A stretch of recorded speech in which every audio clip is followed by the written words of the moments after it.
రేయ్ నన్ను చూస్తే ఓటమిని ఒప్పుకునే వాడిలా ఉన్నానా? ఈ డైలాగ్ హర్ష సాయి నటించిన పాన్ ఇండియా మూవీ మెగా టీజర్లోనిది.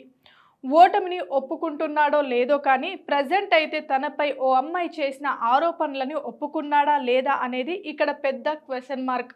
మొన్నటికి మొన్న బెట్టింగ్ యాప్ల ఇష్యూతో హర్ష సాయిపై విమర్శలు వినిపించాయి.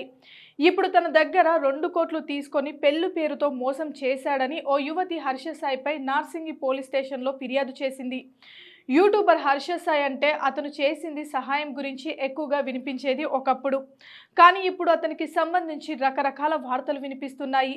ఇన్ని లక్షల రూపాయల సాయం ఎలా చేస్తున్నాడబ్బా, డబ్బా కొట్టుకోవడానికి మరీ ప్రచారం చేస్తున్నాడు అని చాలా మందిలో సందేహాలు కలిగాయి. అయితే అతను బెట్టింగ్ యాప్లను ప్రచారం చేస్తూ కోట్లు సంపాదిస్తున్నాడని ప్రత్యక్షంగాను పరోక్షంగానే అనేక మంది బెట్టింగ్ యాప్ల బారిన పడి ప్రాణాలు కోల్పోవడానికి కారణమయ్యారని విమర్శలు వినిపించాయి. యూట్యూబర్ యువ సామ్రాట్ అయితే హర్ష సాయి బెట్టింగ్ కార్యకలాపాలను బయటపెట్టాడు, పెడుతూనే ఉన్నాడు. ఇదిలా ఉంటే నేడు సెప్టెంబర్ 24 హర్ష సాయి పెళ్లి పేరుతో తనని మోసం చేశాడని ఓ యువతి హైదరాబాద్ నార్సింగి పోలీస్ స్టేషన్లో ఫిర్యాదు చేసింది. అడ్వకేట్తో స్టేషన్కు వెళ్లి ఆధారాలను సమర్పించింది ఆ యువతి. తన వద్ద 2 కోట్లు తీసుకొని పెళ్లి పేరుతో మోసం చేశాడని ఆరోపిస్తుంది ఆ యువతి. దీంతో అతనిపై రేప్ కేసును నమోదు చేసి దర్యాప్తు చేపట్టారు పోలీసులు. అయితే ఆసక్తికరమైన అంశాలు ఏంటంటే ఈ సినిమా నిర్మాత ఎవరో కాదు, Bigg Boss Telugu OTT contestant Mitra Sharma. Bigg Boss ద్వారా క్రేజ్ దక్కించుకున్న మిత్రా శర్మ శ్రీ పిక్చర్ ద్వారా హర్ష సాయి హీరోగా పరిచయం చేస్తూ మెగా అనే సినిమాని నిర్మించారు. అయితే ఈ సినిమా టీజర్ రిలీజ్ అయ్యే దాదాపు ఏడాది గడుస్తుంది.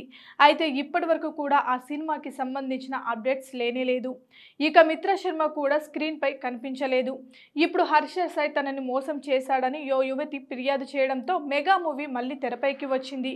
ఇక మెగా టీజర్లో మనోడి డైలాగులు చూస్తే మాత్రం ప్రజెంట్ సిచ్యువేషన్కి యాప్ట్ అయ్యేటట్టుగా ఉన్నాయి. జీవితంలో ఓటమిని ఒప్పుకునే క్షణమే నిజమైన ఓటమి. ఓరే నన్ను చూస్తే ఓటమిని ఒప్పుకునే వాడిలా అనిపిస్తున్నానా అని అంటాడు హర్ష సాయి.